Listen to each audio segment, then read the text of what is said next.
Merhaba, Papatya'nın Örgü Dünyası YouTube kanalıma hoş geldiniz. Bugün sizlerle beraber çok güzel bir tişört çalışacağız. Eğer çocuklarınız varsa muhakkak Guppy'yi izlemişsinizdir. Buradan Gupse Özay'a da sevgilerimi gönderiyorum.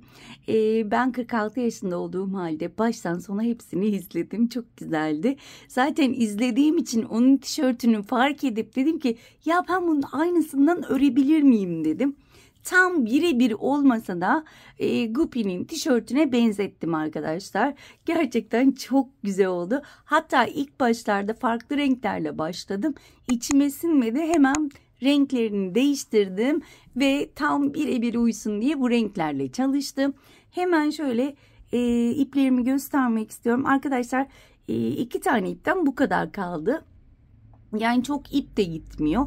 Hemen iplerimin markasını ve eğer bulabilirsem etiketlerini, renk numaralarını da hemen açıklamalar bölümüne yazacağım. Kullandığım tığ numarası hemen şöyle göstermek istiyorum. 4 milimlik tığ kullandım. Şöyle yumuşacık olsun istedim. Gördüğünüz gibi yumuşacık.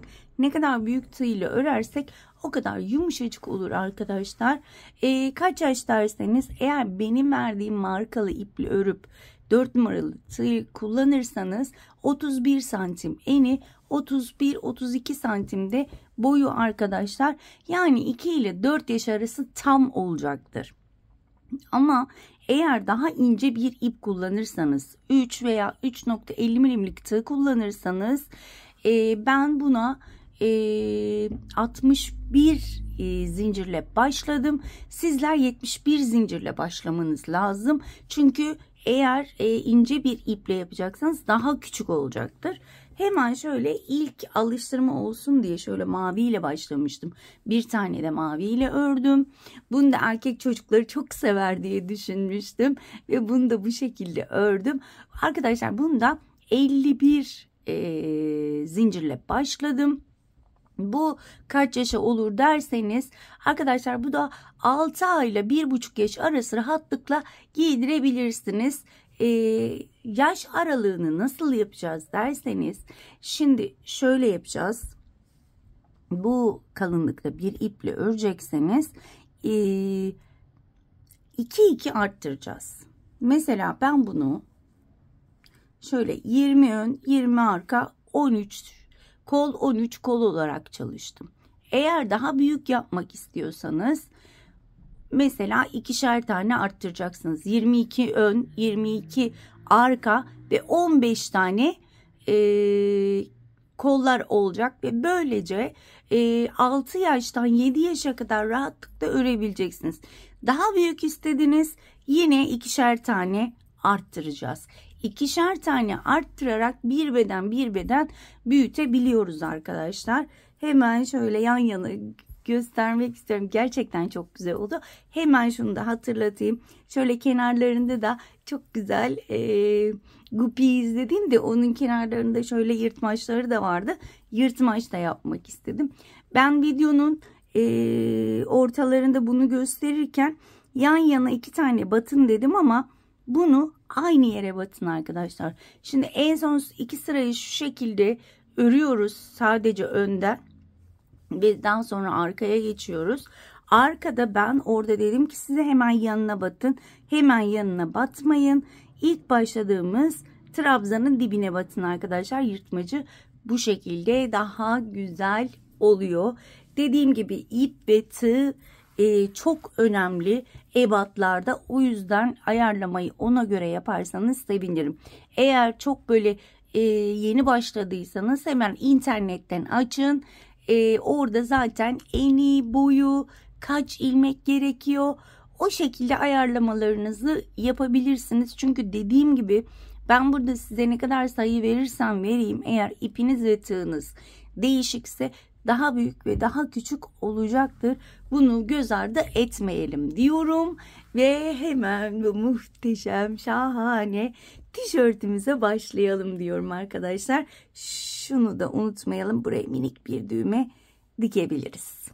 hiçbir şeyi unutmak istemiyorum. O yüzden şöyle aklıma geldikçe hatırlatmak istiyorum. Yine de unuttuğum bir şeyler olursa hemen açıklamalar bölümüne atar ve sizinle paylaşırım diyorum.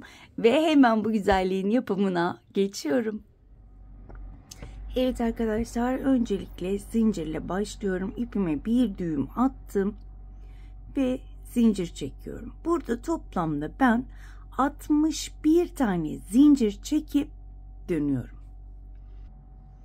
Evet arkadaşlar, toplamda 61 tane zincirimi çektim. Burada en son çektiğim zinciri tutuyorum tırnağımla.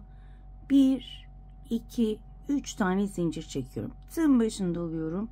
Tırnağımla battım.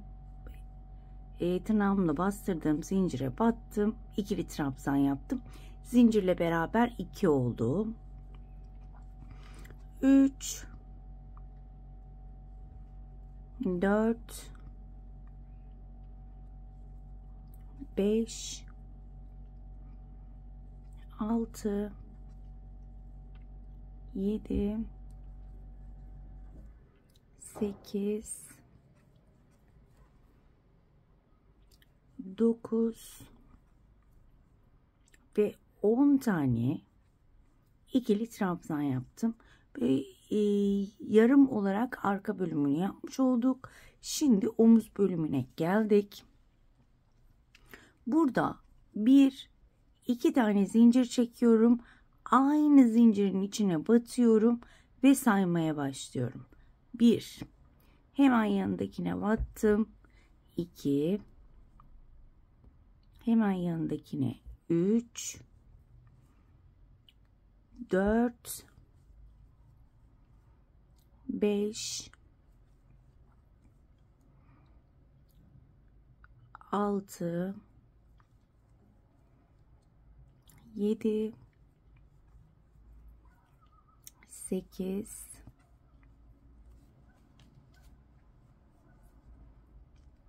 9,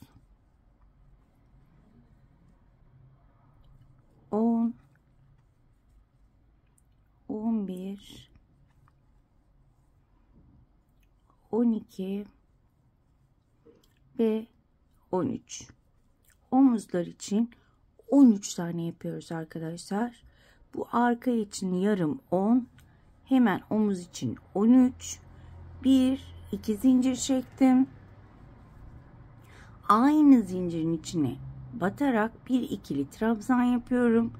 İlk ikili trabzanım ve burada yine tek tek zincirlere batarak toplamda 20 tane ikili trabzan yapacağım. Tek tek zincirlere batarak ben 20 tane ikili trabzanımı yapıp dönüyorum. Evet, 20 tane ikili trabzanımı yaptım. Yine omuz bölümüne geldim. 2 zincir yapıyorum. Aynı yere batıp ikili trabzanımı yaptım. Bu trabzanı 1 sayıyorum. 2 3 4 5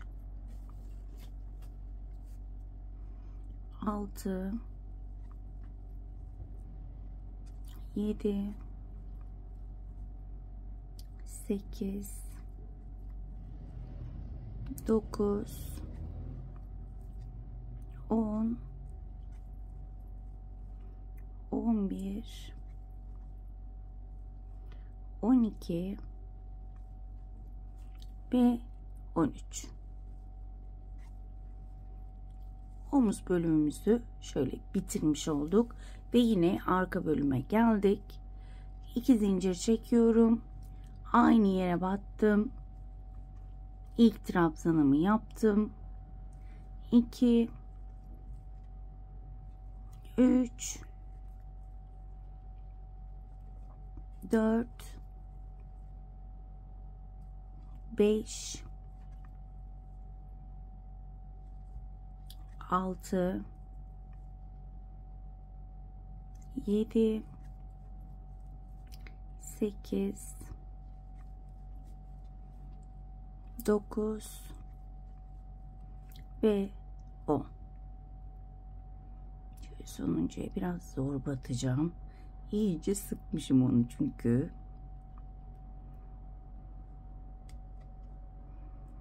Evet. 10. Şimdi şöyle öncelikle göstermek istiyorum. Bakın. İlk sıramızı bu şekilde yapmış olduk. Ön bölümümüz 20, yanlar 13, 13 ve 10, 10 yine 20 arka bölümü. Eminim ki anlaşıldı. Eğer bunu büyütmek isterseniz hesaplamanızı yapabilirsiniz.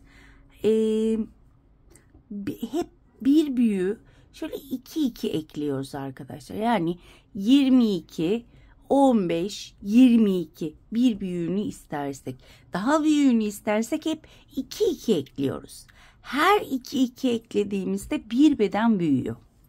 Evet. Şimdi burada ben birleştiriyorum. Hemen şöyle düzgün bir şekilde alıyorum. Ve burayı birleştiriyorum.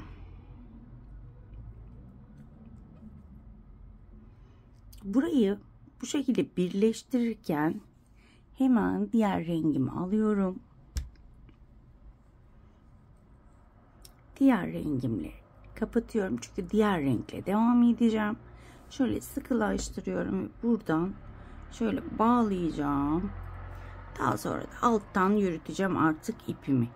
2 düğüm attım. Aslında düğüm atmaya da gerek yok. Ama benim pimpirikliliğim diyorum ben. Evet. Şöyle sıkıştırıyorum. Hemen burada birleştirmemi yaptıktan sonra 1, 2, 3 zincir çektim. Tığın başını doladım. Bir tek tek trabzan tepelerine batıyorum. Şöyle yapalım hemen. Evet, şunları da yürütüyoruz. Şöyle artık ipi sadece yürütüyorum. Ve bu şekilde köşeye kadar geleceğim. Omuz bölümüne kadar. Sadece trabzan tepelerine batıyorum. Elimi gevşek tutuyorum.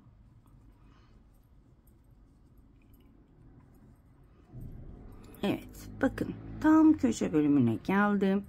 Ben buralara köşe diyorum arkadaşlar. Şimdi arka bölümün yarısını yaptık. Hemen omuz bölümüne geldik. Buraya 2 zincirlik bölüme bir tane ikili trabzan, 2 zincir, bir tane ikili trabzan yapıyorum. Ve diğer 2 zincirlik bölüme kadar her bir trabzan tepesine birer tane batıp dönüyorum. Evet arkadaşlar, yine 2 zincirlik bölüme geldim. 2 zincirlik bölümde bir tane ikili trabzan, 2 zincir, bir tane ikili trabzan. Daha sonra yine tek tek trabzanlarıma batıyorum. Diğer 2 zincirlik bölüme gelene kadar hemen şöyle göstermek istiyorum. Bakın şu şekilde geldik, şu şekilde. Şimdi diğer 2 zincirlik bölüme kadar devam edelim. Evet, yine 2 zincirlik bölüme geldim. Bir tane ikili trabzan, 2 zincir, bir tane ikili trabzan yapıyorum.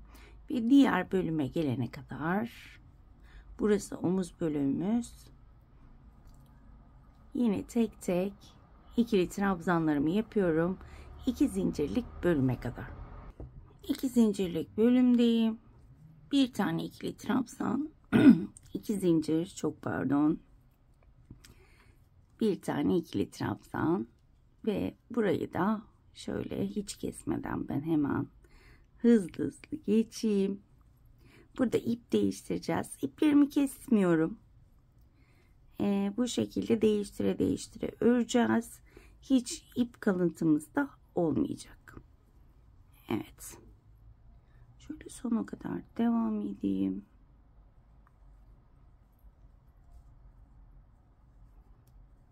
Evet. Şuraya da minik bir düğme takabilirsiniz. Ben takmayı düşünüyorum. Hem çocuğun boynundan daha rahat geçer. Evet, sonuncuya battım. Şimdi burada ilk çektiğim zincirin tepe noktasına batıyorum. İlmek alıyorum. Burayı birleştireceğim. Ama bu 2 ilmeği diğer renkle kapatıyorum. Çünkü bu sırayı diğer renkle yapacağım. Hemen sarı ipimi burada bırakıyorum. Hiç yürütmüyorum. Şunu aslında şöyle yapalım. Hep ben size yapacağım. Bir türlü olmuyor. Unutuyorum. Şöyle hemen şu dibine batıyorum. Bir sık iğne yapıyorum.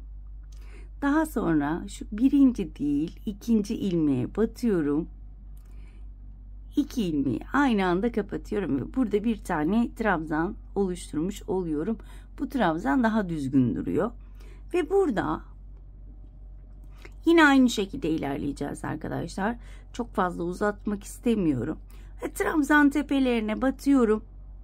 2 zincirlik bölümlere geldiğimde bir tane ikili trabzan,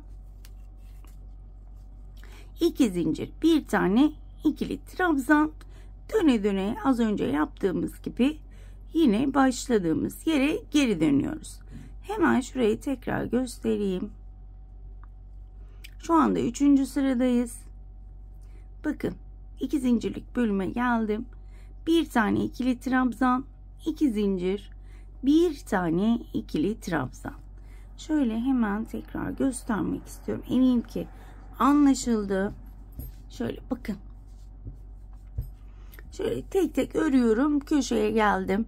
2 zincirlik bölüme bir tane ikili trabzan, 2 zincir, bir tane ikili trabzan. Tek tek battım. Yine köşede aynı işlem. Tek tek battım. Köşe ve son olarak burada bitiriyorum arkadaşlar. Evet arkadaşlar, sıramın sonuna geldim. Tam birleştirme noktasındayız ve 3. sıradayız. Şimdi burada birleştirmemi yine aynı şekilde yapacağım. İlk yaptığım trabzan tepesine batıyorum. İlmek alıyorum. Ve hemen şöyle yapalım. Şu ilmeği alırken şunu da tığın üzerine geçirelim ki ip kalıntımız olmasın. Evet. Şimdi ipimi değiştiriyorum.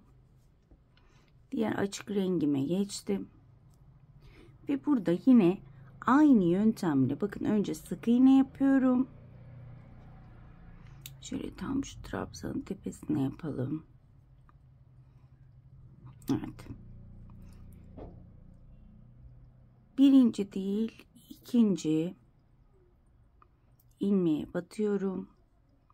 Uzatıyorum ve bu 2 ilmeği de kapattım. Bir tane trabzan yapmış oldum. Ve yine tek tek batarak trabzanlarımı yapıyorum. Burada tek farkı bakın, 4. sıraya geldim. 1, 2, 3, 4. sıradayım ve 4. sırada artık şuraya bir geleyim, daha net anlatabileceğim.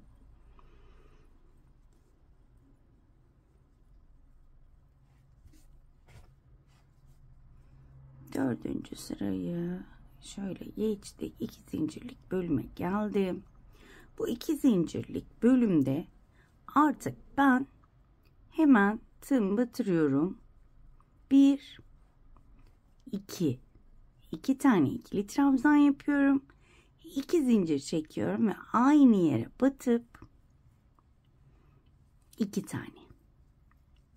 Daha sonra tek tek trabzan tepelerine batıyorum. Bu bölümde 2'şer tane arttırmış oldum. Diğer bölümlerde birer tane arttırmıştım. Şimdi 2'şer tane arttırıyorum ve diğer 2 zincirlik bölüme kadar devam ediyorum. 2 zincirlik bölüme geldim. 2 tane ikili trabzan, 2 zincir, 2 tane ikili trabzan ve tek tek trabzan tepelerine batarak birer tane ikili trabzan. Şimdi şöyle bir açıklama yapmak istiyorum size. Şimdi biz 3 tane normal, bir trabzan, 2 zincir, bir trabzan yaptık köşelerde. Şimdi bu sıradan sonra, daha doğrusu 3. sıradan sonra bu köşelerde bir sıra 2 ikili trabzan, 2 zincir, 2 tane ikili trabzan, bir sonraki sırada bir tane ikili trabzan, 2 zincir, bir tane ikili trabzan. Bir sonraki sıra 2 tane ikili trabzan, 2 zincir, 2, yani bir sırada bir tane trabzan yapıyorum. İkinci sırada 2 2 yapıyorum. Bu şekilde 10 sıra yapacağız ama tabii ki daha kollarımız var. Bir de ben 10 sıra yapacağım dedim ama aslında şu renk bence tam uyacak. Benim bu içine koyduğum sarı pek benim içime sinmedi. Ben yine de tamamen size göstereceğim. Ama şu ipten elimde yok, şu kadar da yetmez. Eğer alabilirsem ben bununla turuncuyu yeniden söküp yapabilirim. Ama size tam manasıyla bu robayı göstereceğim tabii ki. Evet. Bu şekilde devam ediyorum. Yine başlangıç noktama kadar geliyorum. Dediğim gibi 2 tane ikili trabzan, 2 zincir, 2 tane ikili trabzan, her bir 2 zincirlik bölümü. Evet arkadaşlar, hemen şöyle sıranın sonuna geldim. Artık şöyle diğerini de göstermek istiyorum. Bakın burada da 1 2 3 4. sıradan sonra tek renk kol çalıştık. Ve yine burada renk değiştireceğim. İlk yaptığım trabzan tepesine battım. Alttaki ilmeği de tığın üzerine koyuyorum yukarı çıkarmak için. İlmek aldım. Sarı ipimi bırakıyorum. Burada hep unutuyorum, zincir çekiyorum, bakın. Hemen burada dibine battım. Sık iğne yaptım. Birinci değil, ikinci ilmeğe şu şekilde batıyorum. İlmeğimi uzatıyorum. Ve buraya bir tane trabzan yapmış oluyorum. Ve sarı ipimi yürütüyorum arkadaşlar. Çünkü kolumuzu sarı yapacağız. Tek tek batıyorum. Burayı kesmek istemiyorum. Kafanız karışmaması için. Şöyle tek tek batıyorum. Ve köşeye gelince rengimizi değiştireceğiz. Kolumuz sadece sarı olacak. Ama bu renkler benim içime hiç sinmedi. Çünkü aynı renkler olmadı. Birazcık canım sıkıldı. Olsun. Bunu örerim. Bitiririm. Daha sonra yine ana renkleriyle çalışırım diye düşünüyorum. Nasıl olsa bol bol örüyorum ben. Bir günde bir tane çıkıyor zaten. İnanılmaz kolay. Evet, köşeye geldim. Şimdi burası kol bölümümüz. Burada bakın, bir altta 2 tane ikili trabzan, 2 zincir, 2 tane ikili trabzan yaptığımız için bu bölümde bir tane ikili trabzan yapıyorum. 2 ilmek kapatıyorum. Diğer 2 ilmeği sarı ile kapattım. Turuncuyu arkada yürütüyorum. 1 2 zincir çekiyorum. Hemen 2 zincirlik bölüme bir tane ikili trabzan yapıyorum. Yani burada ne yapmış oldum? Bir tane ikili trabzan, 2 zincir, bir tane ikili trabzan. Ve burada diğer 2 zincirlik bölüme gelene kadar sarı ile örüyorum. Arkada turuncuyu yürütüyorum arkadaşlar. Burada bundan sonra 10 sıra boyunca bu şekilde öreceğiz. Daha doğrusu 1 2 3 4 5. sıradayız. 5 sıra daha bu şekilde öreceğiz. Kollar hep sarı olacak. Yani ipleri arada yürüteceğiz. Turuncu arkada yürütülmüş vaziyette. Burada kesmiyorum ki kafanız karışmasın. Gördüğünüz gibi elimi de gayet gevşek tutuyorum. Şu anda tığım 4 milimlik bir tığ kullanıyorum. Gayet büyük bir tığ bu ipe göre. Ama yine de böyle yumuşacık olsun diye ben olabildiğince elimi bol tutuyorum. Ve zaten sizler de görüyorsunuzdur. Bakın, yumuşacık. Çok küçük tığlarla ördüğümüzde inanılmaz sert oluyor. O da benim hoşuma gitmiyor açıkçası. Bebekleri ördüğümüz veya çocukları ördüğümüz şeyleri genelde ben böyle yumuşacık olsun istiyorum. Evet. iki zincirlik bölüme doğru geldim. Şimdi burada başta ne yaptıysam yine onu yapacağım. Bir tane ikili trabzan yapmak için ilmek aldım. İkisini kapattım. Diğer ikisini turuncuyla kapatıyorum. Altta sarıyı yürütüyorum. 2 zincir ve 2 zincirlik bölüme bir tane ikili trabzan yapıyorum. Ve turuncuyla devam ediyorum. Arkada sarıyı yürütüyorum. Eminim ki anlaşıldı. Şöyle göstermek istiyorum. Bakın, turuncu, turuncu, sarı, sarı. Buralara gelince, yani şurada ne yaptıysak diğer taraflarda da onu yapıyoruz. Turuncu, turuncu, sarı ve buraya da sarı şeklinde ilerliyoruz arkadaşlar. Ben sıra sonuna kadar devam edip hemen dönüyorum. Evet arkadaşlar, gördüğünüz gibi sıranın sonuna geldim. Bakın, iki taraf, yani kol taraflar sarı, arka bölümü ve ön bölümü gördüğünüz gibi turuncu. Şimdi sıranın sonuna geldim. Yine aynı yöntemle kapatıyorum. Şöyle sarıyı da üste alıyorum. Turuncuyu bıraktım. Sarıyla kapattım. Bu bölümde zaten sadece sarıyla öreceğiz. Bir sıra turuncu, bir sıra sarı olduğu için hemen yine aynı yöntemle şöyle hemen dibine batıyorum. Bir sık iğne yaptım. İlmeği uzattım ve ilk trabzanımı yaptım. Şimdi 2 zincirlik bölüme kadar şöyle batıyorum. Evet, 2 zincirlik bölüme kadar şöyle tek tek batıp hemen dönüyorum. 2 zincirlik bölüme geldim. Bir alt sırada bir tane ikili trabzan, 2 zincir, bir tane ikili trabzan yaptığım için bu bölümde 2 tane ikili trabzan, 2 zincir, 2 tane ikili trabzan yapıyorum. Daha sonra sarı olduğu için bu sıra devam ediyorum. Zaten turuncu ipi yürütmüyorum. Turuncu ipi burada bıraktım. Bu sırayı sadece sarıyla devam ettiriyorum. Yine köşelerde 2 zincirlik bölümlerde 2 tane ikili trabzan, 2 zincir, 2 tane ikili trabzan, sıra sonuna kadar devam edelim. Evet arkadaşlar, yine sıra sonuna geldim. Şöyle katlayıp robamızı göstermek istiyorum. Çok güzel oldu, bakar mısınız? Evet. Şimdi sadece sarıyla ördük. Yine turuncu bölümüne geldiğimizde yine turuncu bölümünde ön arka turuncu, kollar sarı olacak. Az önce yaptığımız gibi aynısı olacak arkadaşlar. Her sıra aynı olacak. Yine aynı yöntemle birleştiriyorum. Ve burada hemen turuncuya geçiyorum. Burada tabii ki sarıyı da arkada yürütmeyi ihmal etmiyorum. Hemen dibine battım. İlk trabzanımı yaptım.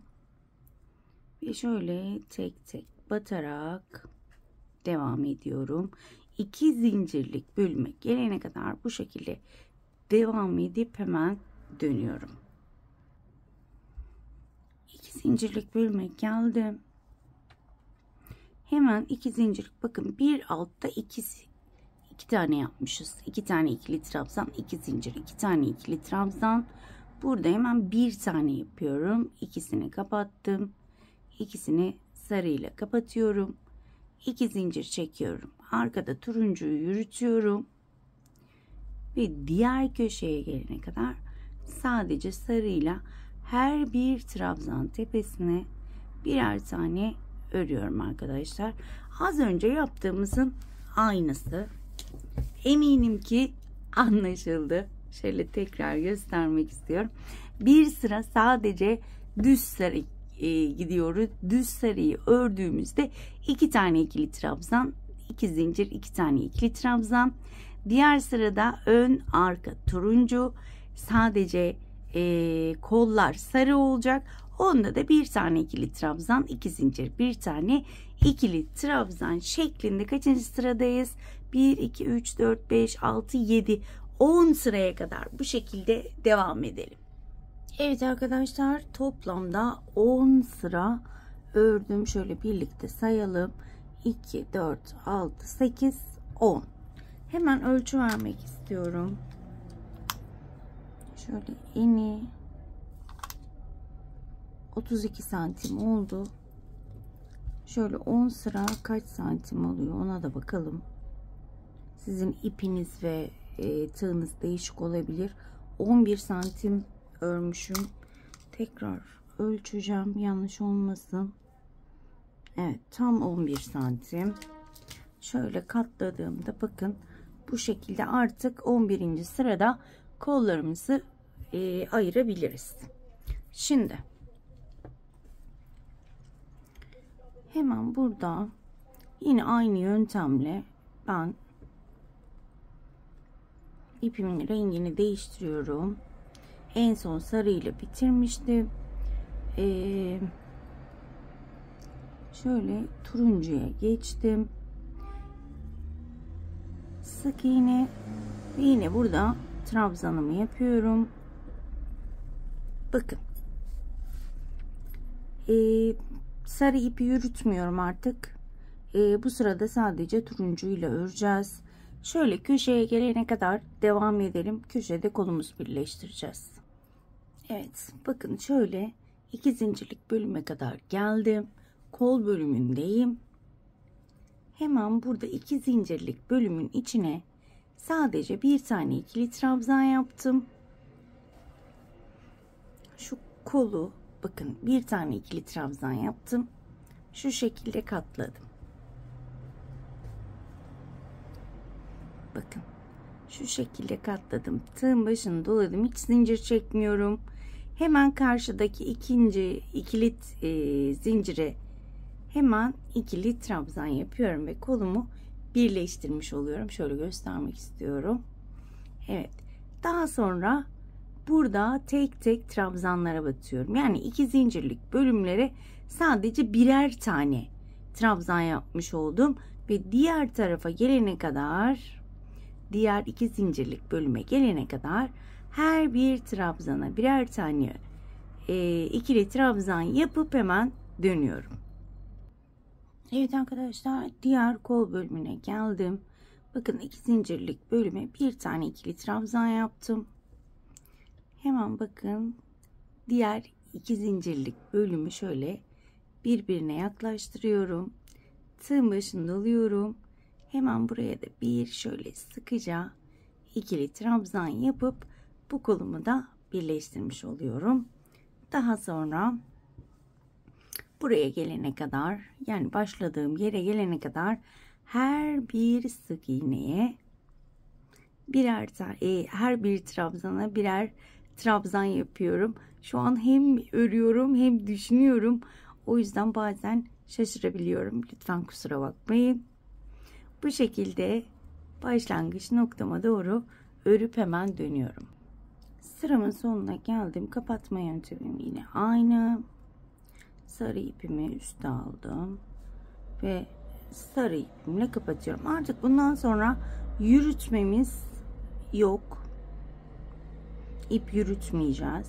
Bir sıra sarı, bir sıra turuncu şeklinde ilerleyeceğiz. Hemen şu trabzanımı yapıp şöyle bir göstermek istiyorum. Bakın kollarımızı kestik. Kol açıklığımız gayet muhtazam. Bence yeterli, fazla bile. Zaten gördüğünüz gibi tişört ortaya çıkıyor. Sadece tişört değil, bunu tabii ki süeter olarak da kullanabilirsiniz. Evet, şimdi sarıyla devam ediyorum. Turuncuyu bırakıyorum. Yürütmemiz yok artık. Her bir trabzana tek tek batarak şöyle koltuk altına gelene kadar devam edelim. Evet, bakın koltuk altındayım. Hiç burada zincir çekmemiştik. O yüzden hiçbir artı bir şey yapmadan sadece gördüğünüz gibi trabzan tepelerine batarak devam ediyorum. Başka bir işlemim yok. sıra sonuna kadar bu şekilde devam edeceğim. Diğer koltuk altı da aynı zaten, zincir falan çekmediğimiz için bu şekilde her bir trabzana batarak devam edeceğim sıra sonuna kadar. Evet arkadaşlar, ben sıranın sonuna geldim. Şöyle devam edelim. Turuncuyla kapatıyorum ve turuncuyla devam ediyorum artık. Burası daha kolay. Şöyle hep zincir çekesim geliyor burada. Bir türlü alışamadım şu trabzanı yapmaya. Evet, yine bu şekilde artık ip yürütmek yok, arttırma yok, eksiltme yok. Her bir trabzana başlangıçtan sona kadar sadece trabzanlarla bir sıra sarı, bir sıra turuncu şeklinde ilerleyeceğiz. Kaç sıra yapacağız? Ben diğerinde 13 sanırım. Şöyle hemen sayalım. 2, 4, 6, 8, 10, 12, 14, 15 sıra örmüşüm. Ama bu biraz daha büyük olduğu için inanın hiç bilmiyorum. Ben şöyle göz kararı 15, 16 sıra örüp hemen dönüyorum. Dediğim gibi hiç eksiltme, arttırma yok. Şöyle şuraları da göstermek istiyorum. Şöyle döne bir sıra sarı, bir sıra turuncu şeklinde 15-16 sıra örüp hemen dönüyorum. Evet arkadaşlar, sürpriz, ben rengimi değiştirdim. Çok içime sinmedi onun renkleri. Tekrar çizgi filme baktım, dedim ki yok, bu renkler hiç olmayacak. O yüzden hemen dün rengi değiştirdim. Şöyle bir tarçın rengi aldım. Diğer koyu tonla birlikte birleştirdim ve bu rengi daha içime sindi. Ve hemen size 15-16 sıra öreceğim demiştim ama şöyle birlikte sayalım. 1, 2, 3, 4, 5, 6, 7, 8, 9, 10, 11, 12, 13, 14 sıra ördüm. Çünkü ben baktığımda iki yanında da şöyle minik yırtmaçları vardı. Onları da yapmak istiyorum. Hemen onları yapalım. Ben iplerimi kopardım. Çünkü arkayı ayrı, önü ayrı yapıyorum yırtmaç yapabilmek için. Başka yöntem bilmiyorum yırtmaç için. Sizler biliyorsanız tabii ki sizin bilgilerinizden de yararlanmak isterim yorumlarda. Evet. Hemen şöyle bir düğüm atıyorum. Ve hemen şöyle kenardan yırtmaç bölümünü ayarlamak için şöyle koltuk altından ayarlayacağım. Tam şu, bakın 2 tane çizgi var. Şöyle baktığımda hemen şuraya bağlamak istiyorum. Şöyle sanırım burasıydı. Tekrar kontrol ediyorum. Evet. Şöyle buraya bağlayacağım. Hemen şöyle buraya bir sık iğne yapıyorum, bakın. Sık iğne yaptım. Hemen birinci ilmek değil, ikinci ilmeğe batıyorum. Şöyle, çok pardon. İkinci ilmeğe battım. İlmek aldım ve 2 ilmeği aynı anda kapattım. Daha sonra tek tek arkada şu artık ipimi de saklayarak ikili trabzanlar yapacağız. Yani yarım yapıyorum bunu. Bu şekilde yarım trabzanlar yapacağım. Nereye kadar? Diğer koltuk altına gelene kadar bu şekilde devam edeceğim arkadaşlar. Diğer koltuk altına gelene kadar örüp hemen ben dönüyorum. Evet arkadaşlar, diğer koltuk altına kadar geldim. Bir zincir çekiyorum. Burada ipimi kesiyorum ki yine önden başlamak için, tersten örmek istemiyorum çünkü. Hemen diğer rengimi aldım, tarçın rengimi. İpimi sıkıştırdım ve yine ilk trabzandan başlayarak şöyle arkada artık ipimi yürüteceğim. Yine sık iğne yapıyorum. İkinci ilmeğe battım ve 2 ilmeği bir anda kapattım. Daha sonra tek tek trabzan tepelerine batarak ikili trabzanımı yapıyorum. Yine bu şekilde sıra sonuna kadar ikili trabzanlarımı yapmaya devam ediyorum. Şöyle göstermek istiyorum. Diğer tarafa da yaptığımızda aynısını şurada küçücük bir yırtmacımız olacak. Sıranın sonuna geliyorum. Hemen şuraya da göstermek istiyorum. Bu artık ipleri bakın şöyle arkaya getiriyorum ve onları da örerken kaybettiğimi de göstermek istiyorum sizlere. Hiç ip kalıntısıyla uğraşmaya gerek kalmıyor. Evet. Bu şekilde iki sıramı bitirdim. Bir zincir çektim. Yine burada kesiyorum. Yine önden örmek için son sıra şöyle göstermek istiyorum. Yanda bakın şöyle çok güzel bir yırtmacı olacak. Son sırayı yapmayabilirsiniz. Bu tamamen size kalmış. Ben bir de son sıra şöyle bir sık iğne gidelim dedim. Şöyle ilk trabzandan başlıyorum. Sık iğnemi yaptım. Arkada artık ipimi de yürüterek devam ediyorum ve bu sırayı da sık iğne ile bitireceğim arkadaşlar. Sonda yine artık ipimi az önce gösterdiğim gibi saklayacağım ve ipimi keseceğim. Şöyle göstermek istiyorum. Gayet şık bence. Sıra sonuna kadar devam ediyoruz. Evet arkadaşlar, sık iğne sıramı da bitirdim.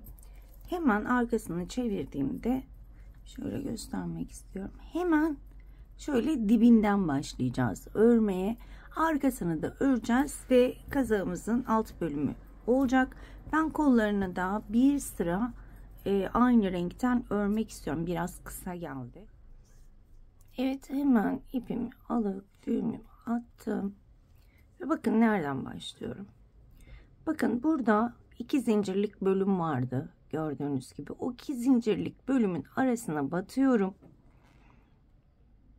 Sık iğnemi yaptım. İkinci ilmeği batıp 2 ilmeği de kapattım. İlk trabzanımı yapmış oluyorum.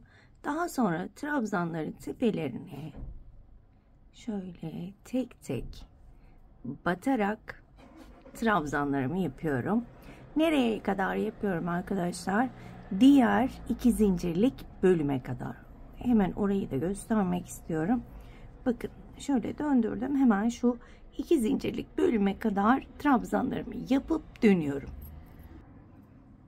Evet arkadaşlar, bakın 2 zincirlik bölüme geldim. Hemen oraya yine son olarak bir tane ikili trabzan yaptım. Bir zincir çektim. Kapatıyorum. Burayı örmüyorum. Çünkü burayı örünce kol şekli bozuluyor gibi geliyor bana. O yüzden ben buraları örüp sonradan dikiyorum burayı. Daha hoş görünüyor. Ben böyle kısa kollu yapıyorum. Orijinali kısa kollu olduğu için. Ama eğer siz uzun kollu yapmak isterseniz aynı bu şekilde ikili trabzanlar yapıp istediğiniz boyda daha sonra altını dikebilirsiniz. Şu anda ben şöyle bakıyorum. Hıçkırık tuttu, kusura bakmayın. Şöyle bakıyorum, acaba bir sıra daha örsem mi bilemedim. Ben yine de bir sıra daha öreceğim. Daha sonra da sık iğne yapacağım arkadaşlar. Her zaman dediğim gibi böyle sizlerle karar verip yapıyorum. Sonradan düşünmüştük, bir şey yok. Şunu yaptığımda tek sıra yaptım. Biraz kısa mı dedim. Bunu da aynı şekilde alttan diktim ama biraz kısa oldu. Niye kısa oldu? İpim yetmedi. Artık iplerle yaptım bunu. Aslında bir sıra daha kolunu uzatacaktım ama ipim yetmediği için ancak böyle minicik bir şey oldu. Ben şimdi bir sıra daha örüp bakacağım. Eğer hoşuma giderse bırakacağım.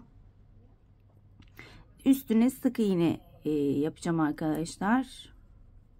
Konuşurken ben çok öremiyorum herhalde. Evet.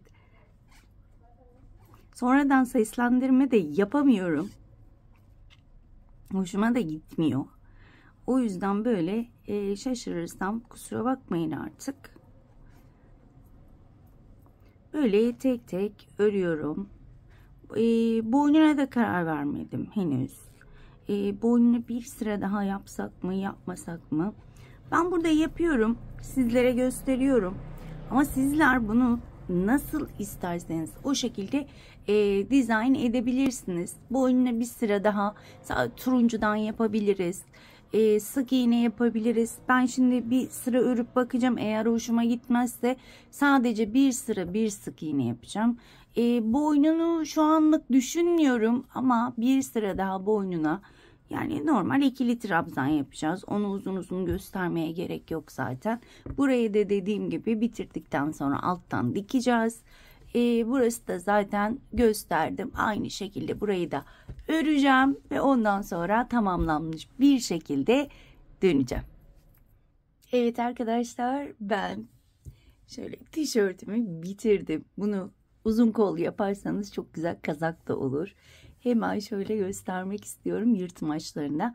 Hemen şunu da hatırlatmak istiyorum. Arkadaşlar, ben hemen yanına batırın demiştim ama yanına batırıldığında şu görüntü oluşuyor ve şu görüntü çok hoşuma gitmedi. O yüzden ben de aynı yere batırarak, yani ilk başladığım yere gördüğünüz gibi aynı yere batırarak başladım. Bu yırtmaç daha güzel oldu. Bunu da başta da konuşmalarımda hatırlatacağım. Genelde açılış konuşmalarımı kimse dinlemiyor ama dinlerseniz ortalarda yaptığım yanlışları muhakkak başlarda size söylüyorum ve yorum geliyor, işte bunu niye başta söylemediniz? Arkadaşlar, ben ilk açılışta tüm her şeyi anlatıyorum ki ilerleyen dakikalarda videoda yanlışları hatırlayıp yapmayın diye. Muhakkak açılış videolarını izlemenizi tavsiye ediyorum, açılış konuşmamı. Evet, bugünlük de bir videonun sonuna geldik diyorum. Unutmadan hemen iplerimi de göstermek istiyorum. Arkadaşlar, birer tane yeni açtığım yumaktı ve birer tane yumaktan bu kadar yumak kaldı. Benim düşüncem bir tane de şöyle bir küçük boy daha bu ikisinden çıkar diye düşünüyorum. Çok ip gitmiyor yani. Evet, bugünlük videom bitti. Diğer videoda görüşmek dileğiyle. Kendinize çok iyi bakın. Hoşça kalın.